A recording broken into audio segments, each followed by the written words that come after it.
Assalamualaikum warahmatullahi wabarakatuh. Saya Reftiani Wulandari W dengan NIM A1D11881 kelas R003 semester 4. Baiklah, pada video kali ini saya akan mempresentasikan tentang perkembangan ilmu pengetahuan teknologi dan informasi bagi berbagai aspek. Perkembangan iptek sendiri ini membawa dampak positif dan negatif. Berikut saya akan menjelaskan dampak positif dan dampak negatif perkembangan iptek dari berbagai bidang. Baiklah, yang pertama yaitu pada bidang informasi dan komunikasi. Nah, dampak positifnya yaitu satu, kita akan lebih cepat mendapatkan informasi-informasi yang akurat dari seluruh penjuru dunia melalui internet. Nah, contohnya seperti di Wuhan kemarin adanya virus corona, kita dapat mengetahui walaupun kita berada di Indonesia.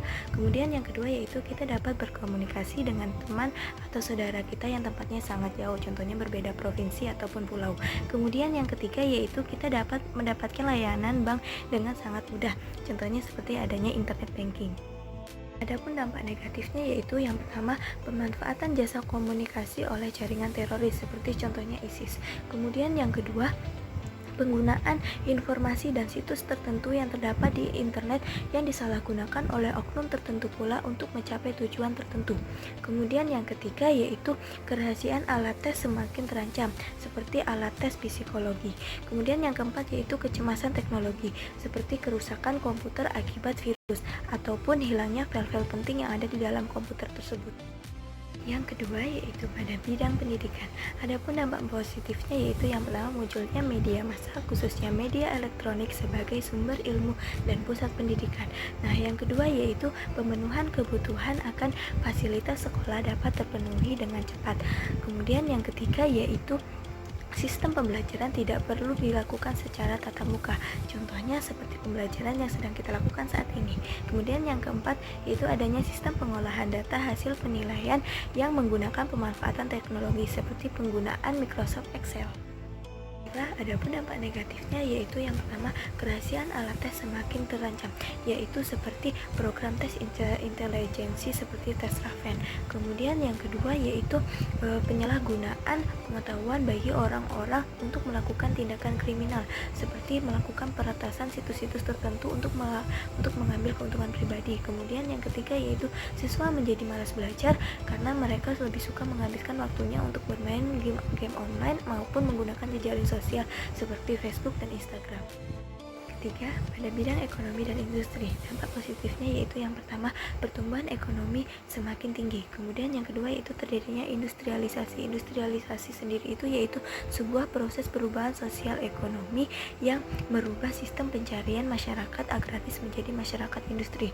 Kemudian yang ketiga yaitu produktivitas dunia industri semakin tinggi. Kemudian yang keempat yaitu persaingan dalam dunia kerja sehingga menuntut pekerja untuk menambah skill dan pengetahuannya. Kemudian yang kelima yaitu kemajuan ekonomi mampu menghasilkan produk kedokteran menjadi produk komoditi.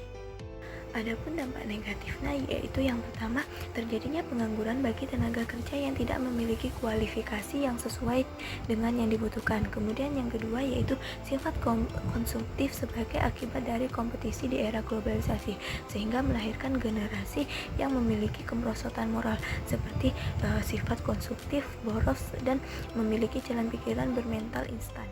Yang keempat yaitu pada bidang politik. Dampak positifnya yaitu yang pertama, timbulnya kelas menengah baru sebagai pelopor untuk menuntut kebebasan politik dan kebebasan berpendapat. Kemudian yang kedua yaitu proses regenerasi kepemimpinan yang akan berdampak pada gaya dan substansi politik yang akan diterapkan sehingga persamaan dan kebebasan akan semakin terasa kental. Kemudian yang ketiga yaitu di bidang politik internasional juga terdapat kecenderungan tumbuh dan berkembangnya regionalisme sehingga melahirkan ekonomi baru. 5. Bidang sosial dan budaya. Adapun dampak positifnya yaitu yang pertama, perbedaan kepribadian antara pria dan wanita. Kemudian yang kedua yaitu meningkatnya rasa percaya diri dan ketahanan diri sebagai suatu bangsa akan semakin kokoh sehingga bangsa-bangsa barat tidak akan lagi melecehkan bangsa-bangsa Asia. Kemudian yang kelima yaitu tekanan. Kompetisi yang semakin tajam dari berbagai aspek sebagai dampak dari globalisasi akan melahirkan generasi yang disiplin, tekun, dan pekerja keras. Adapun dampak negatifnya yaitu yang pertama, kemerosotan moral di kalangan warga masyarakat, khususnya di kalangan remaja dan pelajar. Kemudian yang kedua yaitu kenakalan dan tindakan menyimpang di kalangan remaja semakin meningkat. Hal ini terjadi karena semakin lemahnya kewibawaan tradisi-tradisi yang ada di masyarakat.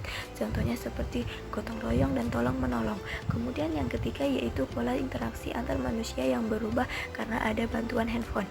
Manusia lebih suka berinteraksi melalui handphone daripada berinteraksi secara langsung. Baiklah, sekian yang dapat saya jelaskan. Kurang dan lebihnya saya mohon maaf. Saya akhiri. Wassalamualaikum warahmatullahi wabarakatuh.